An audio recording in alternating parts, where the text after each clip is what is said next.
eu ver quem entrou agora. Rafaela.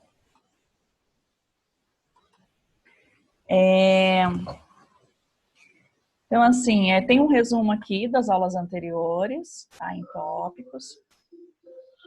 A gente sempre dá uma lembradinha. Não vou me atentar muito a isso hoje, que acho que nós já passamos por esses itens, né? Nas duas aulas anteriores da semana passada, nós falamos um pouquinho do startup, da incubação, da aceleração, do coworking, do parque tecnológico. E entramos também no assunto de ética e de moral. Hoje nós vamos falar um pouquinho de análise de mercado, como que acontece uma análise de mercado, como que eu faço essa análise de mercado. E depois vamos ver um nicho específico de mercado. Vamos ver especificamente o mercado de produtos e serviços que existe hoje para os idosos. Segundo o IBGE, a tendência é que cada vez mais nasça menos criança, a população vai envelhecendo, ao ponto de, daqui a alguns anos, nós termos aí muitas pessoas idosas, muito mais pessoas idosas do que pessoas jovens. E o que isso vai influenciar, né, no mercado, no empreendedorismo, em questão de saúde, isso vai ter uma influência muito grande, porque hoje, quando você vai, por exemplo, para um shopping ou para uma região central de uma cidade, atrás de roupas, sapatos, até mesmo alimentação, você vê uma grande oferta desses produtos para o público jovem e você vê uma baixa oferta disso para um público mais idoso. Então, essa tendência de que a população vai envelhecer e vai precisar de serviço e de produtos, e é um nicho de mercado ainda não tão explorado assim pelos empreendedores, né, faz com que essas pesquisas mostrem, faz com que a gente tenha essa percepção que ali existe uma oportunidade. É um nicho, é um grupo é uma demanda que não está sendo atendida, e ela tem aumentado em muito. Então, nós vamos falar um pouquinho disso também. Então, vamos começar falando de análise de mercado, né? Quem é o meu mercado consumidor? Qual é o grupo que consome o meu produto ou o meu serviço? Quando eu decido empreender, fazer um produto ou fazer uma prestação de serviço, automaticamente eu estou limitando o meu grupo. Eu não estou fazendo aquele produto para todos. Eu não estou fazendo aquele produto para crianças e para idosos. Eu acabo delimitando.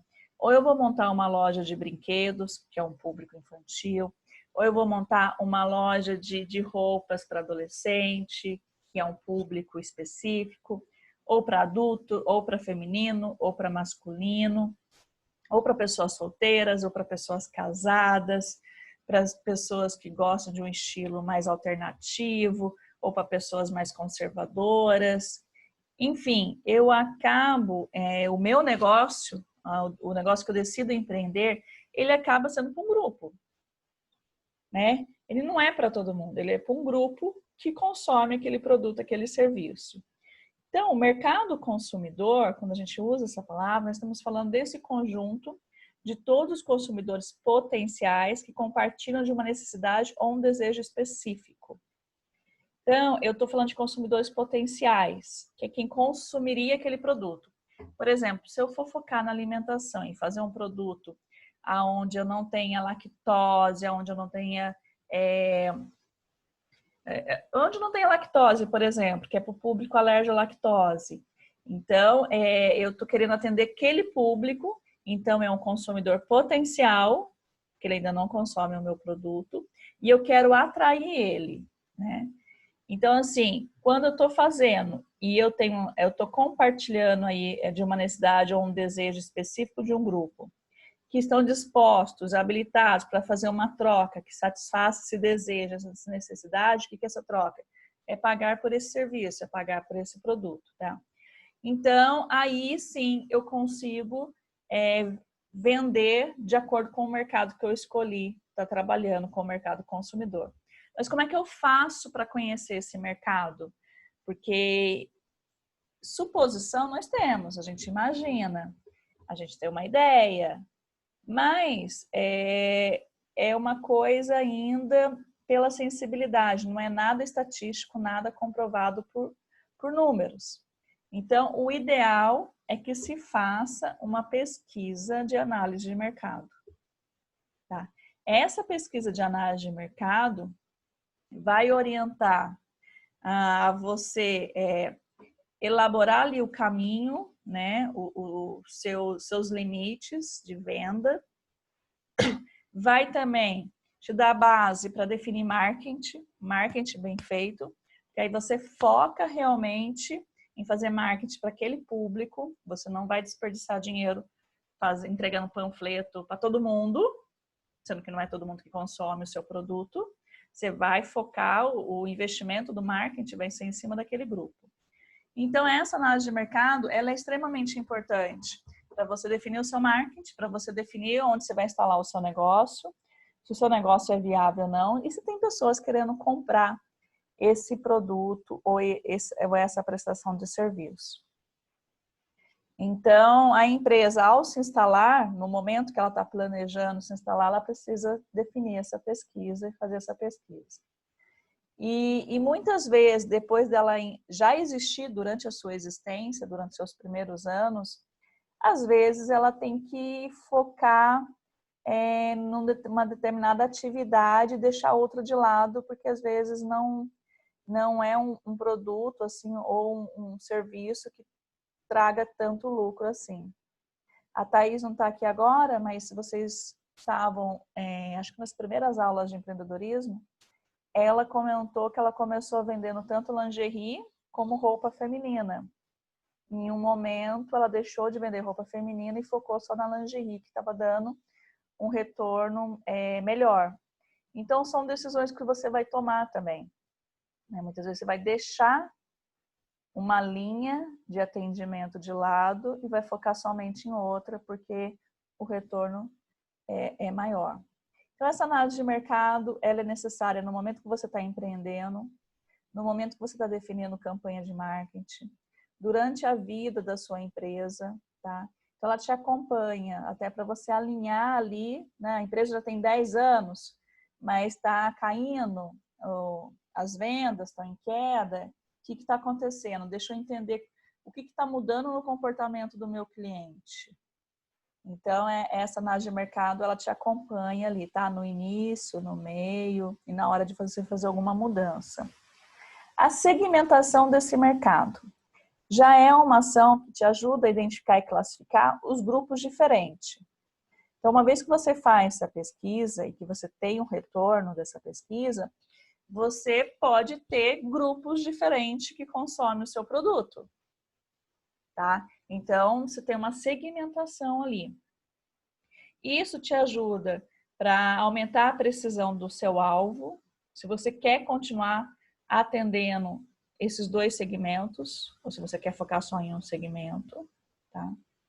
E aí nós temos nessa separação aqui de níveis de segmento, o nicho, o mercado local, o mercado individual, tá? O segmento, ele é formado por um grupo grande de possíveis compradores identificáveis em um mercado.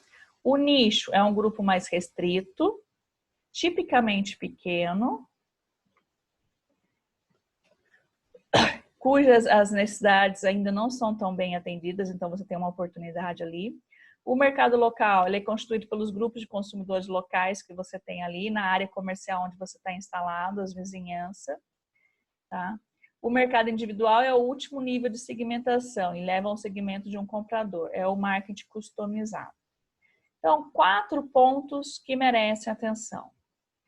Segmento, né? Todos os meus possíveis clientes, quem são eles? Aonde eles estão? O nicho, Aquele grupo restrito que vai consumir um produto específico, por exemplo, você tem uma padaria, essa padaria atende todo o bairro, né, todo o entorno ali dela. Então, você tem ali uma segmentação grande, né, vários segmentos. Você tem na padaria ali, você atende com frios, com pães, você tem vários segmentos ali dentro desse seu estabelecimento. Às vezes você pode ter um nicho, porque você pode ter produtos sem lactose para vender para um grupo específico de pessoas. Você tem ali o mercado local, que é esse bairro onde você está instalado, quem são seus concorrentes, quem são ali os vizinhos, como é que está a área comercial ali. E você tem ainda também o mercado individual, né? Que você pode fazer um marketing customizado. Então, você pode, por exemplo, fazer um marketing individual, um pouquinho mais personalizado. Então, para pessoas idosas, você pode fazer um marketing específico para elas, voltado para atrair esse público. Por exemplo, você pode fazer entrega em domicílio. Para pessoas mais jovens, você pode fazer um marketing direto via WhatsApp, redes sociais, para você fazer algo customizado para ela, fazer ofertas de cestas de café da manhã, algumas coisas diferentes que o jovem gosta muito. Então, pense que com essa pesquisa inicial, você pode atacar de 4 formas para conseguir entrar no empreendimento novo ou para conseguir alavancar aí as vendas aí desse negócio. Tranquilo? Sim. Dúvidas?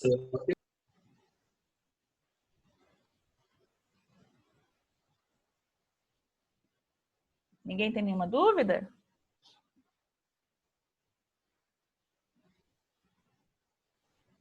Não.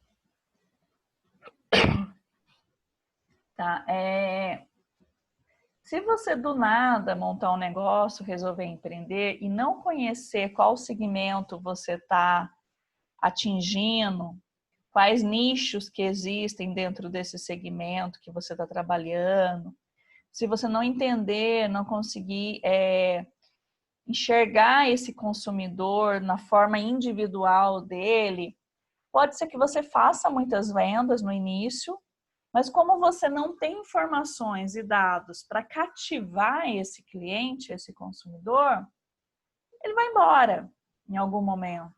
Ele vai embora por conta de preço, ele vai embora porque de repente em outro local ele foi melhor atendido, ele vai embora porque no outro local fizeram algo diferenciado, personalizado para ele, e ele gostou desse atendimento. Então, não basta simplesmente eu ter um dinheiro, alugar um ponto comercial na região do centro, no melhor ponto ali do centro, e abrir a minha loja e esperar que todo mundo entre nessa loja. Claro que quando você se instala num local onde existe uma grande circulação de pessoas, automaticamente muitas vão ser atraídas para dentro da loja por conta da vitrine, para ver o que tem de novidade. Às vezes você faz um anúncio na porta, mas não são clientes e consumidores que vão garantir um retorno, né? Eles passaram por ali porque você estava por ali. Eles entraram e compraram, mas foi por acaso, porque eles estavam naquela região.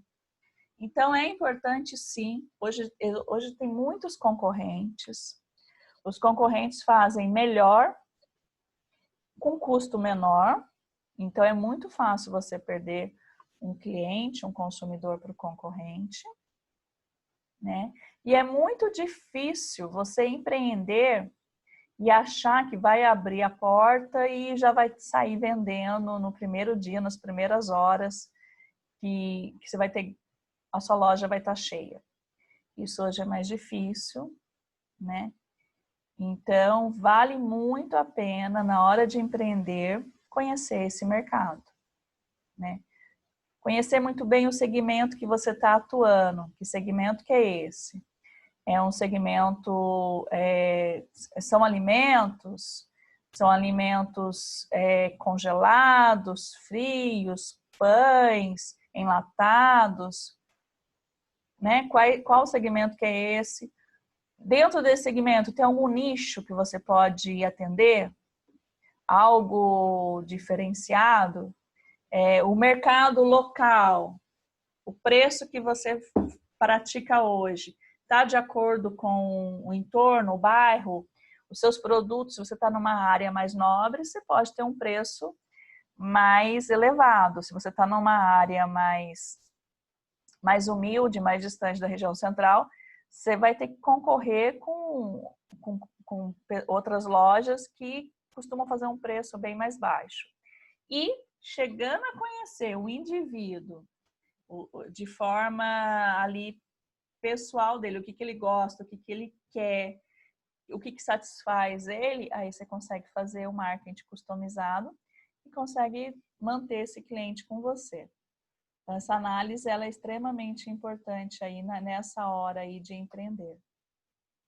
O nicho de mercado, como eu estava falando, são segmentos, né, cujas necessidades são particulares, pouco exploradas ou inexistentes.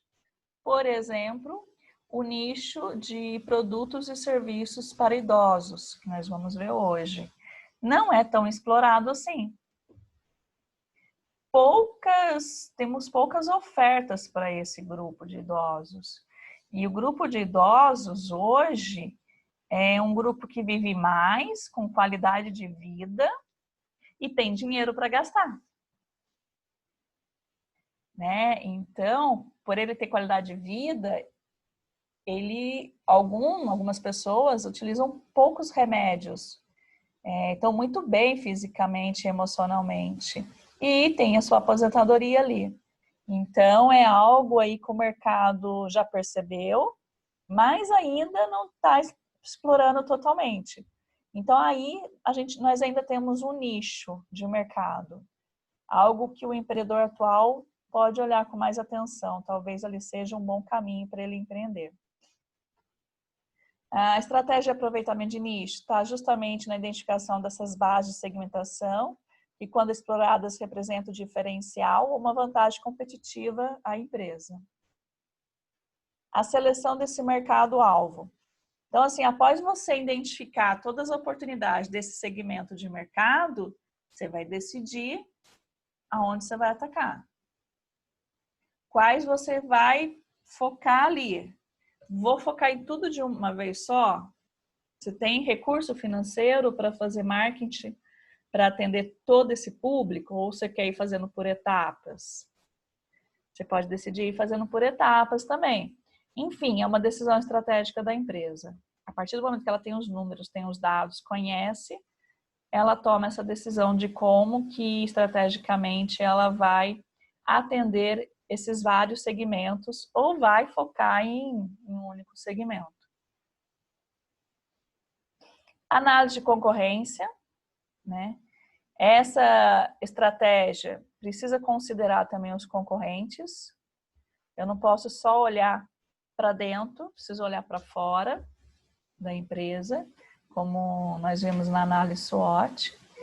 Então, é necessário, sim, você analisar o concorrente, se ele tem os mesmos produtos que você tem, os preços que ele pratica, quem são esses consumidores do concorrente, e aí você vai conseguir definir estratégias, objetivos, forças, fraquezas, né?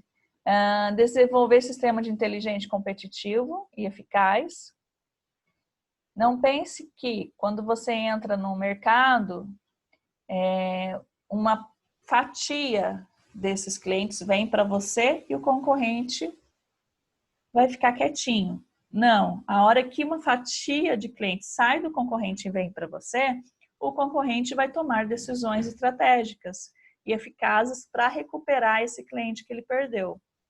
Então, você também tem que ter um sistema inteligente, competitivo, para manter esses clientes, senão você pode perder esses clientes aí, tá? Então, aqui tem até uma ilustração, ó, as 6 etapas do processo de análise de concorrente. Identifique quem são os concorrentes da sua empresa. Então, se eu tenho uma padaria, as outras padarias são minhas concorrentes. Mas o supermercado também. Porque o supermercado vende muitos produtos que também são comercializados por padarias.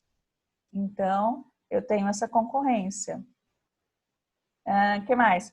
Eu tenho pessoas que fazem bolos, que eu também vendo na padaria. Então, também essas pessoas físicas que fazem bolo e vendem, também passam a ser minhas concorrentes. Então, identifico quem são esses concorrentes, analiso esses objetivos do concorrente, quem que o concorrente atende, como que ele trabalha, identifico as estratégias dele, né? Avalio as suas forças e fraquezas do concorrente para eu saber exatamente aonde eu posso estrategicamente começar a atuar. Reações do concorrente. Se você começa a atuar e começa a tirar cliente dele, ele vai reagir. Então, você precisa analisar as possíveis reações dele para se precaver, né? E temos aqueles concorrentes que a gente vai atacar e outros que nós vamos evitar. Vamos perder um esforço muito grande tentando atacar o supermercado, assim, de uma forma de... vamos imaginar assim, eu tenho um concorrente que está muito próximo do meu estabelecimento, tem uma padaria numa esquina, 2 esquinas depois eu tenho outra padaria. E eu tenho um supermercado a 10 quilômetros, um pouco mais longe. Então a padaria está ali a 1 quilômetro e o supermercado a 10 quilômetros. Então, qual é o meu foco? A padaria que está mais perto, que está muito próximo. A mesma pessoa que entra no meu estabelecimento pode entrar no outro estabelecimento. Às vezes, essa decisão se dá simplesmente pelo preço. Ou às vezes por algo a mais que ela tem ali no concorrente. Então, ao analisar seus concorrentes, você tem aqueles concorrentes que, de uma certa forma, estrategicamente, você vai estar mais de olho e as suas ações vão ser muito pautadas no que ele está fazendo. Isso é uma forma de atacar, de sobreviver ali e de não perder esses clientes. E alguns outros concorrentes, não é o momento, são grandes demais para você perder tempo, você ainda é pequenininho. Então, às vezes, estrategicamente, não é o momento de se preocupar com alguns concorrentes. Deixa eles lá e nós estamos aqui. Então, são análises de concorrência necessária também nessa hora de empreender. Assim como durante a vida ali do estabelecimento. Mas na hora de empreender, de decidir fazer esse empreendimento, isso aqui é crucial. Que uma decisão mal feita, se eu me instalar do lado de um supermercado desses que tem uma padaria interna muito boa e consegue ter um preço muito pequeno, a pessoa vai entrar no supermercado para comprar o arroz e feijão, já vai aproveitar, já vai comprar o leite e o pão. Por praticidade, por preço, né? Então, eu preciso, sim, pensar no concorrente na hora de decidir empreender. Perguntas?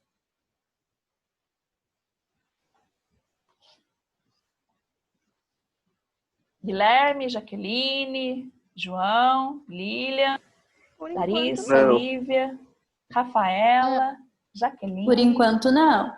Por enquanto, não também. Tá claro? Tá clara a explicação? Tá fácil de entender? Sim, bastante informações, mas tá fácil. Tá.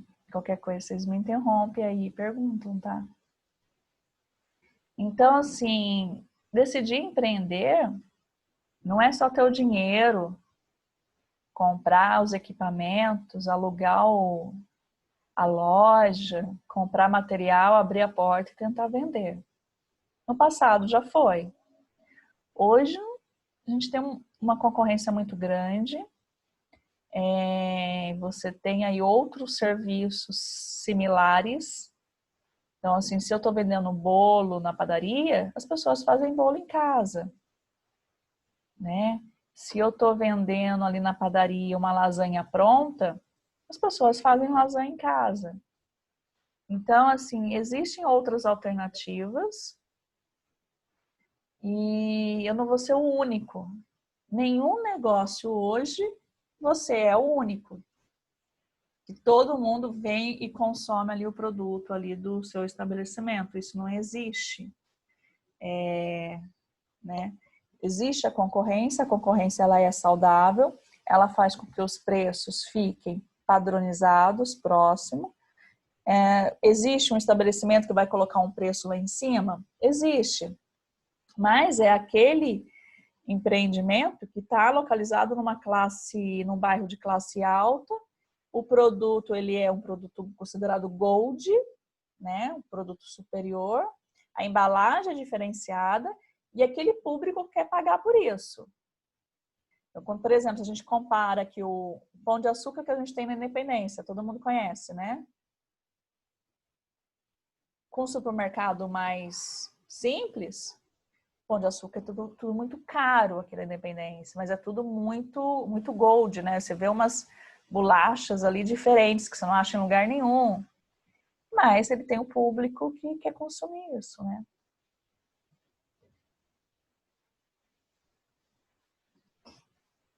E os fornecedores, né? Se eu estou fazendo análise de mercado, se eu sei quem são meus concorrentes, quem são meus possíveis fornecedores? Com quem eu posso fazer uma parceria, ter um elo aí de corrente? Quem vai me fornecer esse produto? Não vai me deixar na mão? Esses produtos que eu vou precisar, matéria-prima, peças para fazer uma montagem, são de qualidade? Né? Qual é a credibilidade desses fornecedores, né? Porque muitas coisas vai vir, a etapa de algumas coisas são feitas pelos fornecedores, você vai receber aquilo numa outra etapa e vai só finalizar o produto. Ou às vezes você é o fornecedor, né, de uma outra empresa também. Então, essa relação dos principais fornecedores, ela é importante, até mesmo para que, se houver uma falha, se você tiver um fornecedor, você corre o risco se ele tiver algum problema financeiro, algum problema interno de crise e ele não conseguir te entregar a matéria-prima, o produto, você não consegue entregar para o seu cliente.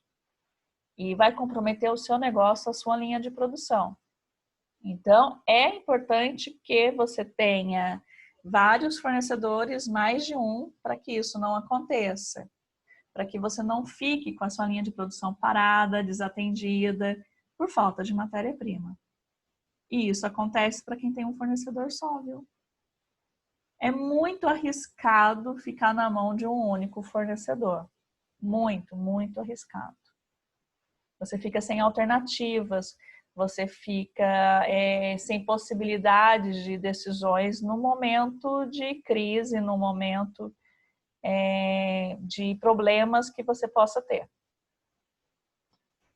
Pra vocês terem uma ideia, eu trabalhei numa empresa de alumínio em pó, aqui em Taubaté, recicla as latinhas de alumínio e vende esse alumínio em pó, como se fosse grãos, farinha, assim, nesse formato mais ou menos. Só que na época, aqui em Taubaté, o alumínio em pó fabricado aqui era um alumínio em pó mais grosso. Imagine uma farinha de trigo. E o cliente, o maior comprador aqui do Brasil, que fica lá em Minas, em Araxá, que compra esse alumínio em pó, ele usa na linha de produção deles. Eles compravam alumínio em pó fininho. Imagine um talco. Talco é fininho, né? Se você jogar o talco para cima, ele até paira um pouquinho no ar, né? Ele faz uma névoa. A farinha já tem uma tendência a cair mais rápido, ela é um pouquinho mais grossa. E essa empresa de mineração, ela comprava o alumínio fino. Por que ela comprava alumínio fino? Porque ela usava esse alumínio lá nos fornos de os fornos que eles usam para derreter o material. E o alumínio fino faz com que o forno atinja uma temperatura alta muito rápido. Então, assim, rapidamente, lá eles faziam fundição de nióbio. Rapidamente subia assim, de 800 graus a 1.200 graus o forno, por conta da adição do alumínio fino. O alumínio grosso fazia com que a temperatura subisse mais devagar. Então, a linha de produção deles lá, que, sei lá, rapidamente, vamos imaginar, em 1 hora, estava finalizando a produção, no alumínio fino, no alumínio grosso, aquilo demorasse 1h30. Então, economicamente, por custo, para o uso deles, o alumínio fino era melhor, porque a temperatura subia mais rápido. E eles tinham um único fornecedor desse alumínio no Brasil, porque você fabricar o alumínio fino tem um risco muito grande, porque ele é explosivo. Ele é altamente explosivo, ele é usado para fazer bomba. Então, o que aconteceu? A fábrica, que era a única fornecedora da empresa Anglo, de Catalão, teve uma explosão. O único fornecedor explodiu. Teve um acidente.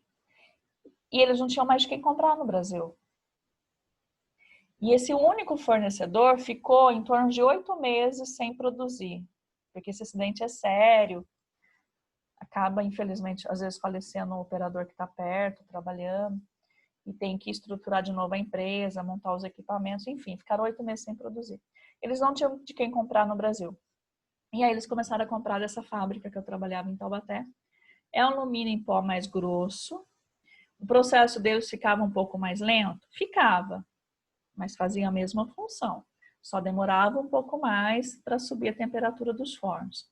E eles ficaram comprando de Taubaté esses 8 meses, enquanto o fornecedor não tinha como fornecer. Aí, qual foi a decisão deles depois que o fornecedor antigo deles voltou a fornecer alumínio em pó fino? Uma decisão inteligente, estratégica. Eles nunca mais ficaram com um único fornecedor. Eles passaram a ter 2 fornecedores. O de alumínio em pó fino e o de alumínio em pó grosso. E o que eles faziam no processo deles? Eles faziam um mix. 60% do pó fino e 40% do pó grosso. Então, aí eles começaram a ter 2 fornecedores. Então, vejam que você manter um único fornecedor, você corre um risco muito grande. De ficar alguns dias com a linha de produção parado, né, até você fechar contrato com o outro. Então, estrategicamente, não é aconselhável para a empresa nenhuma ficar com um único fornecedor. E essa dica vale também para pequenos empreendimentos, uma padaria, um supermercado. Quando você tem um único fornecedor, se o seu fornecedor tiver alguma dor de barriga, você vai ficar sem receber esse produto. E você não vai vender. E venda não realizada é venda perdida, porque isso você não recupera nunca mais. Tranquilo? Sim. Perguntas? Não. Não querem saber nem por que o alumínio é explosivo?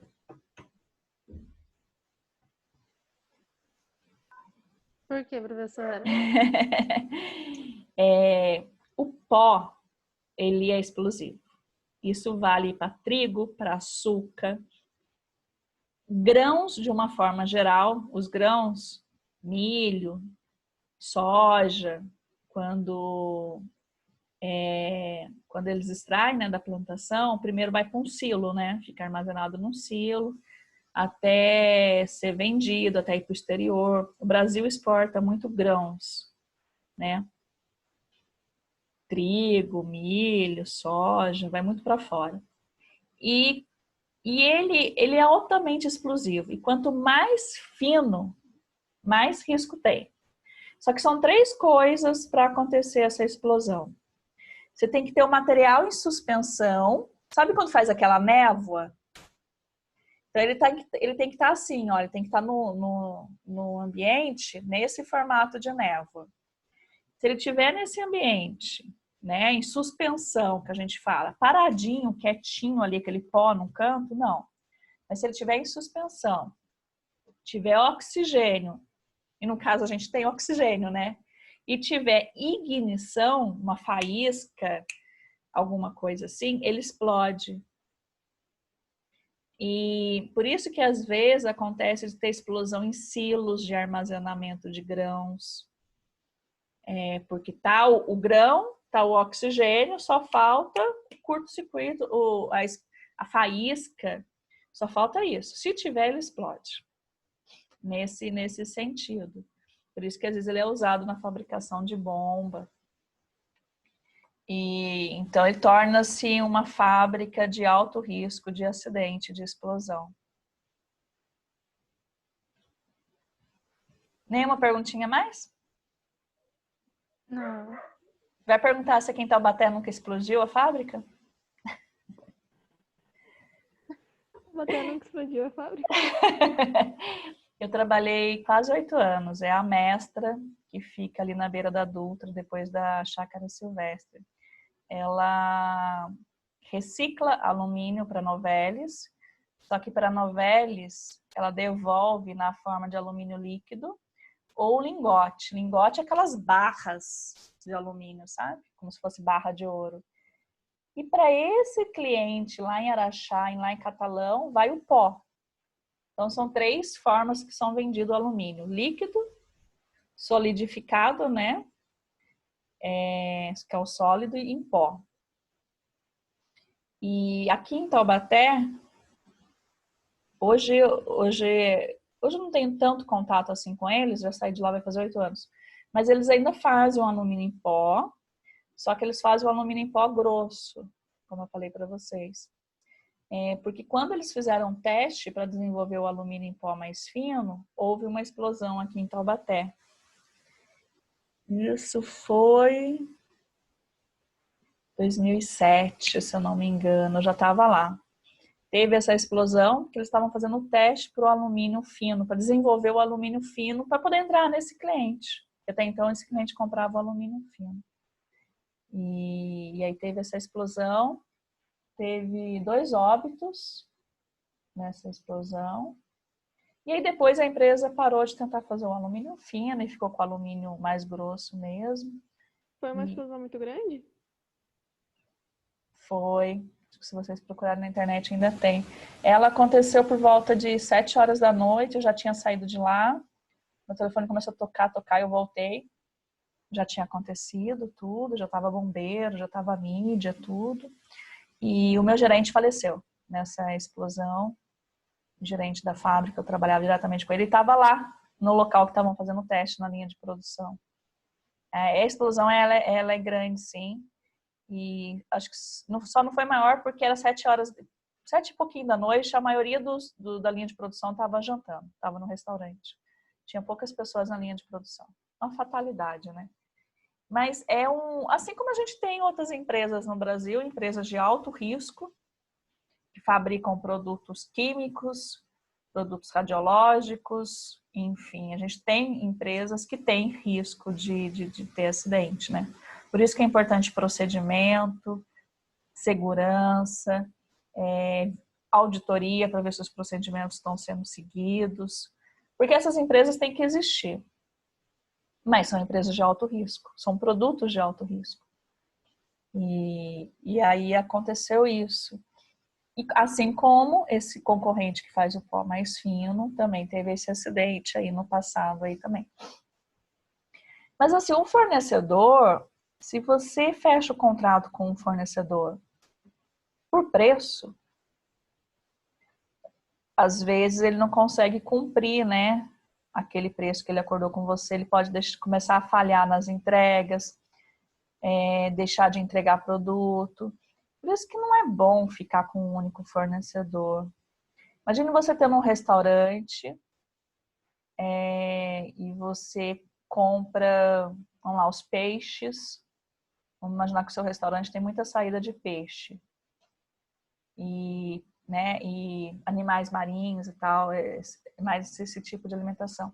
E você compra de uma única peixaria que sai lá de Ubatuba e vem entregar para você em Taubaté. Se ela tem algum problema financeiro, se do nada ela fecha as portas, se os funcionários fazem greve, se ela deixa de entregar para você. Você está na mão dela. Como é que você chegou na sua hora de abrir o restaurante? Você não vai ter aquele produto, aquela opção do cardápio para oferecer para os clientes, para os consumidores. E muitas vezes pode perder esse consumidor, ele pode ficar insatisfeito, ele pode às vezes consumir, mas ficar insatisfeito, ir embora e não voltar mais. Então, não fique na mão de um único fornecedor. Por menor que seja o seu negócio, é complicado essa decisão de ter um único fornecedor. É bom ter alguma lista ali, alguma relação também para onde você pode correr na hora que apertar o calo ali. Para você não deixar de vender, né? Não deixar de entregar. Tá? Porque pode acontecer. Fornecedor entra em crise, fornecedor tem greve, fornecedor tem problema na linha de produção, fornecedor às vezes não consegue entregar. E quanto menor ele é, ele não tem tanto respaldo para conseguir cumprir, às vezes, com os compromissos. Então, pode ter esses probleminhas. E vamos falar um pouquinho desse nicho de mercado que é a população idosa, que é o nosso assunto de hoje. Aqui nós temos alguns dados, olha, vejam. 2018, uma pessoa acima de 60 anos para cada 10 pessoas. Em 2060, estima-se que eu tenha uma pessoa idosa a cada 3 habitantes, tá? No planeta. Então, a tendência é que só aumente o número de idosos.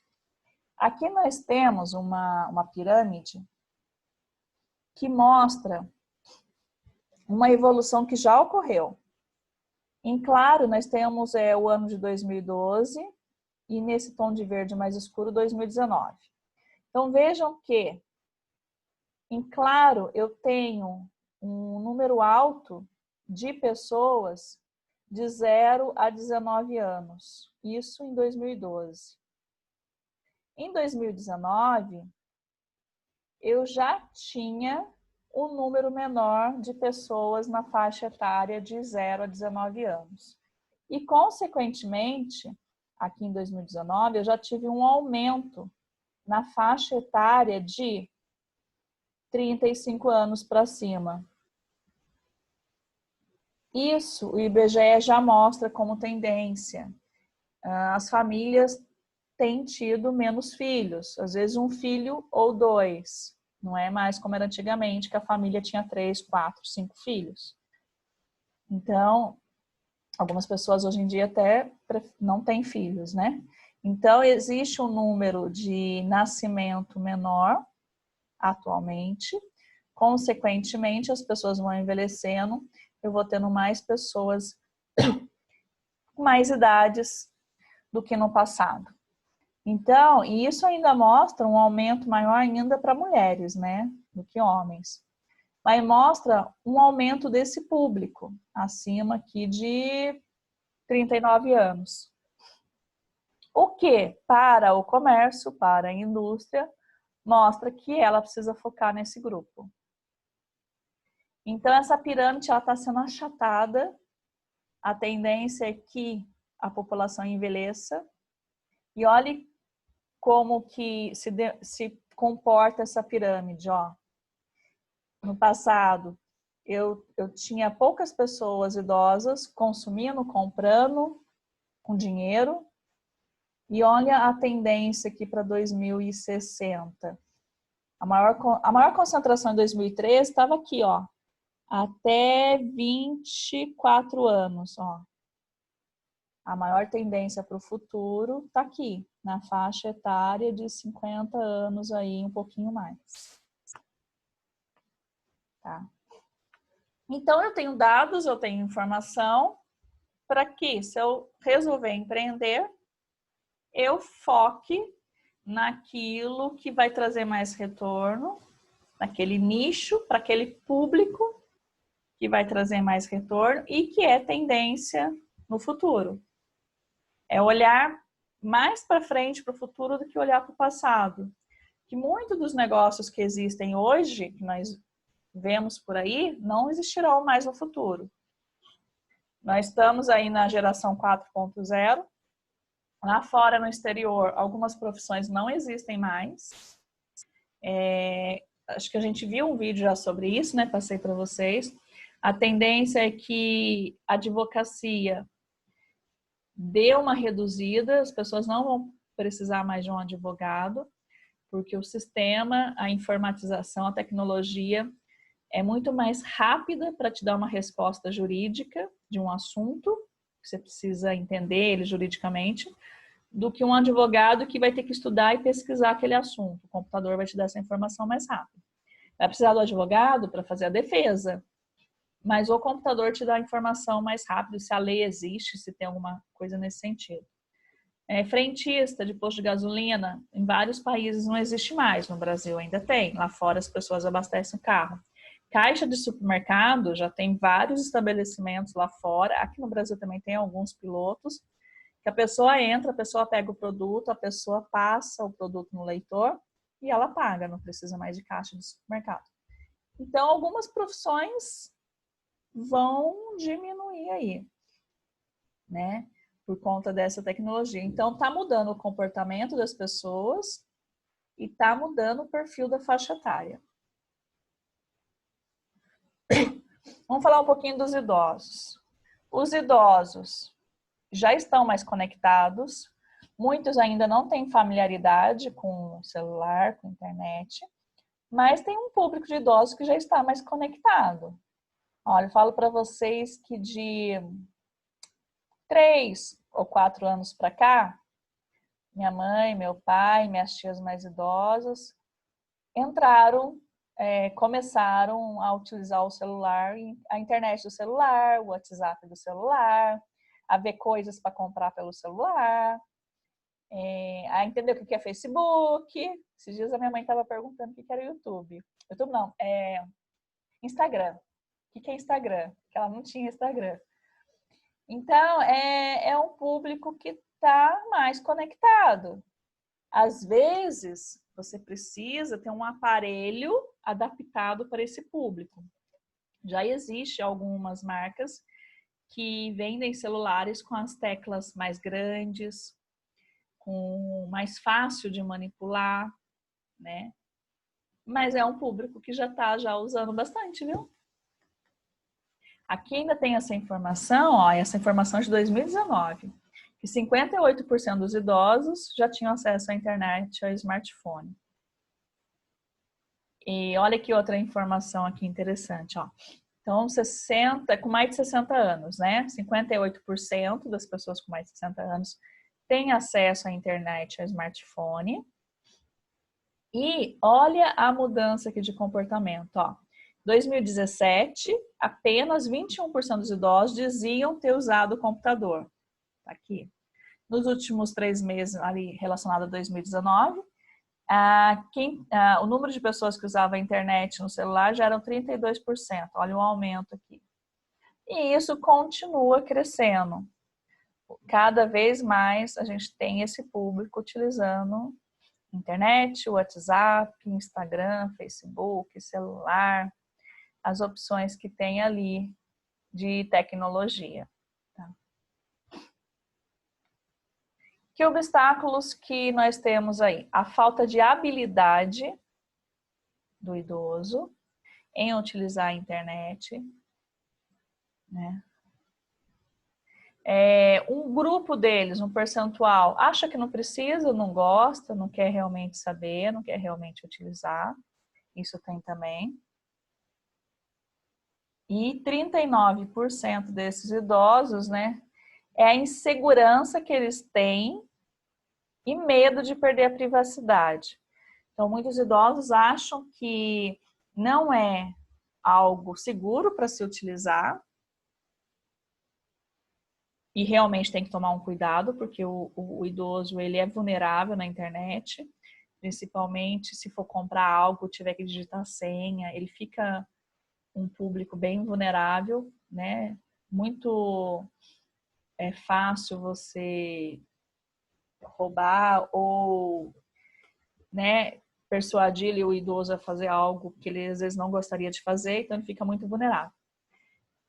E 55% deram como razão esse temor para não usar a web, né? Entre 45 e 59 anos, 51% apresenta argumento para não acessar a internet. Então tem um grupo realmente de idosos que não quer. Não quer, tem medo, acha que é inseguro, não tem essa vontade. E em relação aos hábitos, né? O que eles fazem na internet? 28% já fazem compras pela internet.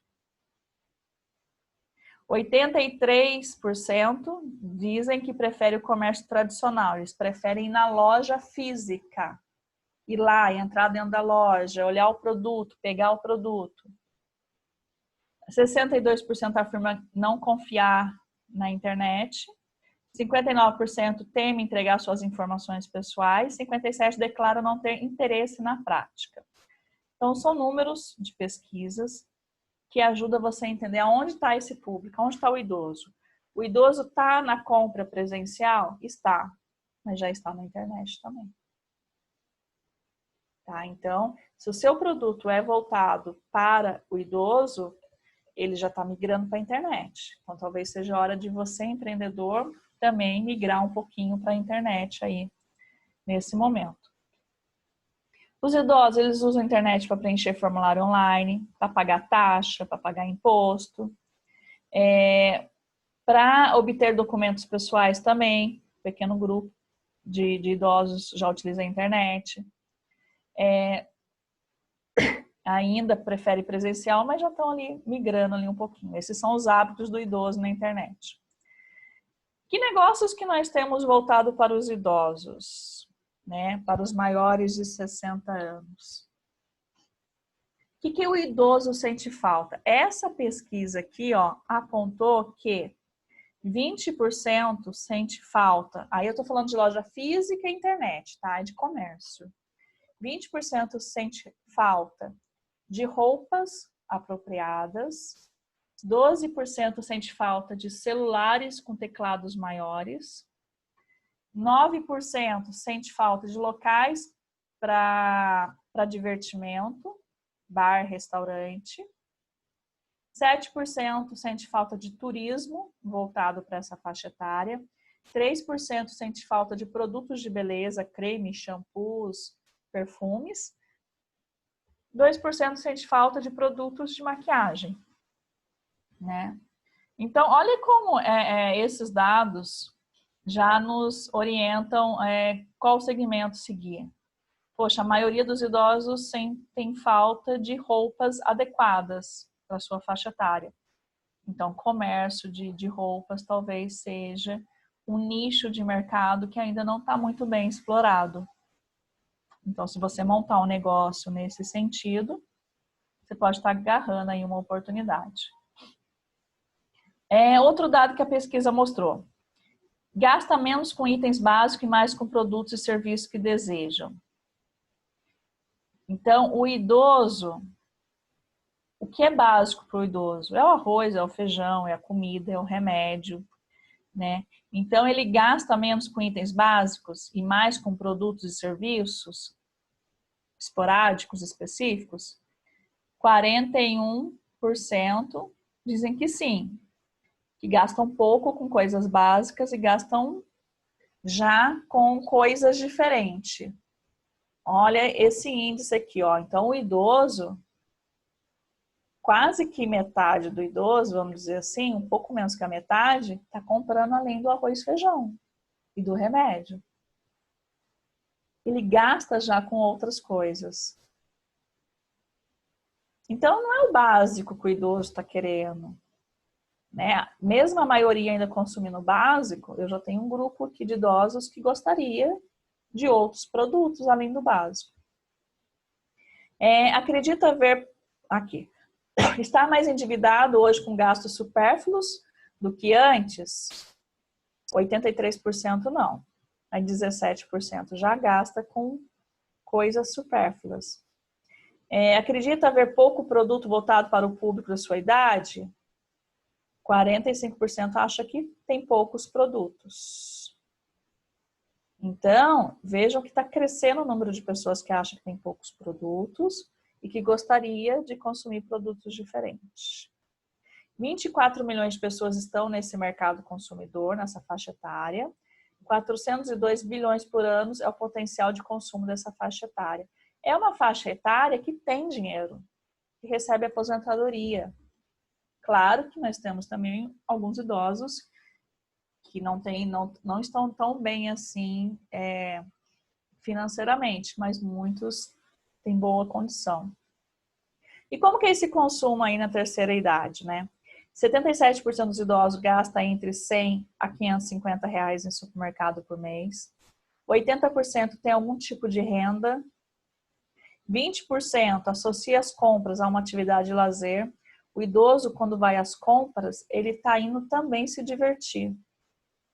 É um momento de lazer para o idoso, para esse público. Ele se arruma, ele vai sem pressa, porque ele está fazendo dessas compras um momento de sair de casa, de lazer dele. 70% não compra por impulso, além de evitar compras nos finais de semana. Então, é um público que compra mais de segunda a sexta. São responsáveis por 10% do varejo. Então, 10% que se vende no varejo foi idoso que comprou, do varejo físico, e 50% do varejo virtual. Ele tem um potencial de consumo de terceira idade de 7,5 bilhões. 72% sai de casa todos os dias para passear, para entrar em loja, ver produto e acabam comprando. A renda média dessa aposentadoria é na faixa de quase R$800. E que negócios que nós já temos hoje para os idosos? Nós já temos academia focada nesse grupo de maiores de 60 anos, com exercícios específicos, com planos de pagamento diferenciado, muitas vezes horário diferenciado, atendimento diferenciado. Esse é um nicho que já está sendo atendido, mas ainda tem aberturas. O turismo para idosos cresceu muito, né? Eles viajam pelo Brasil, eles viajam para o exterior, eles planejam a viagem, vão pagando aos poucos, até que essa viagem aconteça com antecedência. Os idosos voltaram a frequentar as aulas, a fazer cursos. Então, eles não estão muito dentro de casa ali, fazendo só crochê e tricô. Eles querem manter a mente ativa, aprender algo novo, porque para eles isso faz bem também fisicamente e emocionalmente, né? Então, é um negócio que a gente já vê um público já em alguns cursos focados, por exemplo, informática para a terceira idade. Você já vê algumas coisas nesse sentido já. Tem já, tem sites voltados para a terceira idade, onde você encontra vários serviços voltados para a terceira idade. E essa pesquisa aqui, que eu achei mais recente, achei ela ontem, coloquei aqui. Essa pesquisa é de 2020 já. Então, ela vem complementando essas outras informações. É uma pesquisa aí que fala que os idosos já são maioria, né, já são a maioria no mercado consumidor, tá? São aposentados que têm uma fonte de renda. Essa pesquisa fala da longevidade, né? Ele vive mais hoje, né? E mostra, por exemplo, que a renda anual das pessoas com mais de 50 anos hoje já soma 1,8 trilhão e já corresponde a 42% do rendimento do Brasil. Então, o rendimento do Brasil de assalariados, de pessoas que estão trabalhando, 42% são de pessoas de mais de 50 anos. E algumas explicações estão relacionadas a isso, né? Mesmo que a pessoa hoje se aposente, ela mantém uma outra forma de renda, ela faz um outro trabalho, mesmo tendo uma aposentadoria. Né? Ou às vezes ela está empreendendo, ela está no empreendedorismo, ela montou um negócio durante a sua vida, já aposentou, mas continua ali tocando negócio com seus filhos, com seus familiares. Outra informação que nós temos aqui, ó.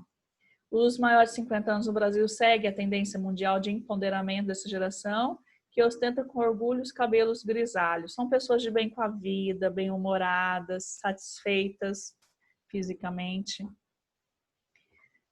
Hoje eles são aí um grande potencial aí do mercado. A renda é maior do que todo o consumo da classe C. Olha que dado importante. A renda dos idosos já é maior do que toda a classe C. Tá? A longevidade diz que eles querem comprar. O que eles querem comprar? O que eles buscam na hora de consumir? Móveis, 32%. Celular, 12% desses idosos. Televisão, 12%. Geladeira, 11%. Notebook, 11%. E na parte de prestação de serviço, 24% dos idosos mexem com reforma de casa, 12% sempre estão viajando e 16% voltaram a fazer algum curso, algum treinamento, voltaram a estudar.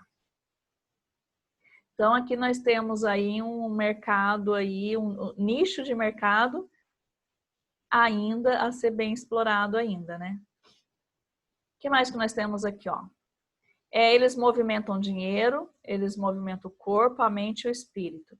Consomem cultura, gostam de ir no teatro, gostam de ir no cinema, frequentam academia, jantam em restaurante, dançam em festa. Esse é o nosso público aí de idosos. E o que mais que nós temos? Olha a pesquisa aqui, ó. 92% dos brasileiros dizem ter orgulho de suas realizações, 70% estão satisfeitos com o seu estilo de vida, 66% dizem estar bem de saúde, 65% responderam que tem uma boa vida social, 73% têm bons amigos, 63% estão felizes no amor. 35% responderam positivamente à questão em relação ao planejamento, se tem dinheiro guardado, eles têm dinheiro guardado, e apenas 13% têm guardado o suficiente para cobrir 10 meses de renda atual. Então, é um público, um nicho que tem dinheiro. Então, para o mercado empreendedor, vale a pena explorar esse mercado aí. E aí, queria ouvir um pouquinho de vocês aí, como é que vocês vê o mercado de idosos atualmente? Vocês acham que já tem uma oferta boa, razoável, ou ainda a oferta de produtos e serviços é pequena?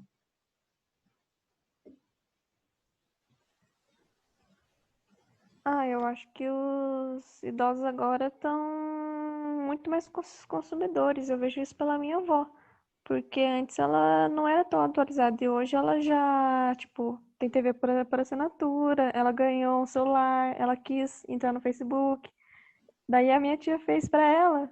Daí a gente começou a achar meio que estranho. Porque a gente sempre via ela comentando muitos emojis em várias fotos. A gente começava tipo, nossa, mas isso não tem nada a ver, né? Daí a gente foi perguntar pra ela, por que você comenta muitos emojis? Daí ela foi e falou assim, porque sempre quando eu tô rodando o Facebook, tá lá, comenta aqui, sabe? Daí ela achou que era obrigação comentar. Gracinha. Daí eu acho que é por isso. E os demais aí? Juliana, eu vivi isso com a minha avó, igualzinho que ela falou também. A mesma coisa, com os emojis. Mas eu acho diferente, tipo, da minha avó com meu avô. Minha avó agora é tudo online pra ela. Mas meu avô não, ainda é muito pé no chão, tudo que ele vai em qualquer lugar, em comprar roupa. Ele prefere ir olhar, escolher a roupa, mas minha avó não. Ela já tá tentando ir mais pro mundo virtual. Mas em sentido em quando meu avô sai em roupas, que às vezes eu saía muito com ele. Eu acho que ele meio que não via algum estilo, sabe, de roupa pra ele.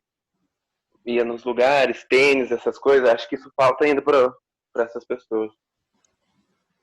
O que mais? Alguém quer falar? Professora, Oi.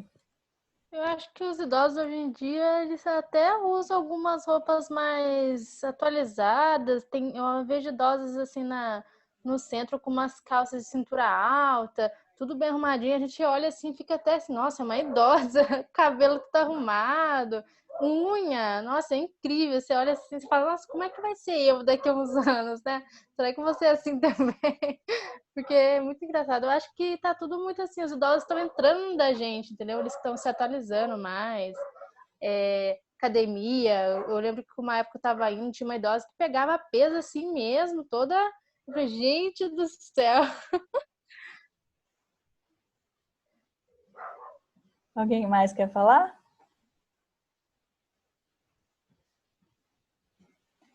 Então, a gente percebe, né, que os idosos estão mais ativos.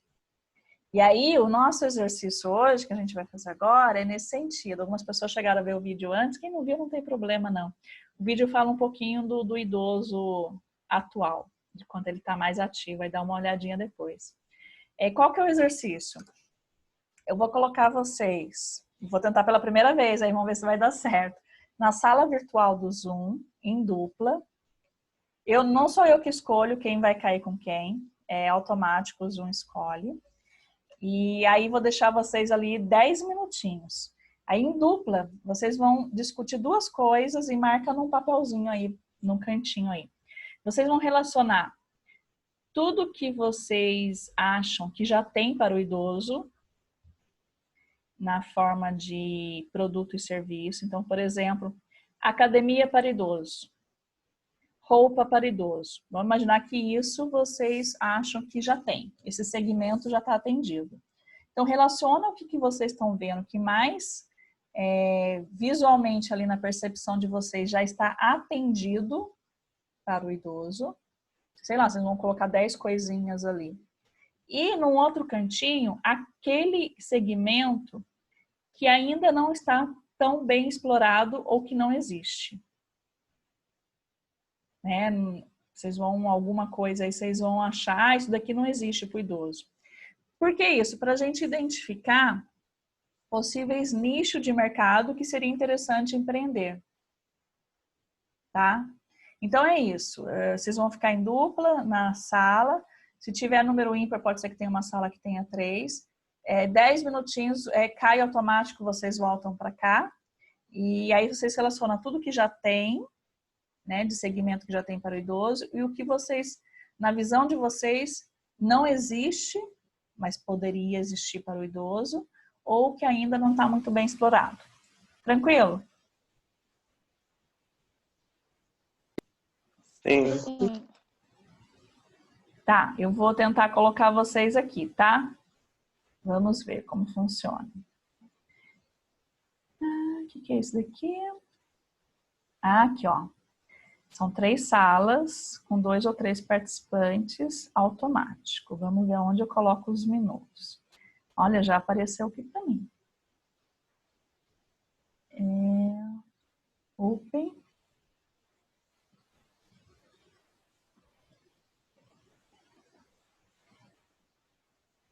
Vocês já estão na sala? Vocês estão me escutando?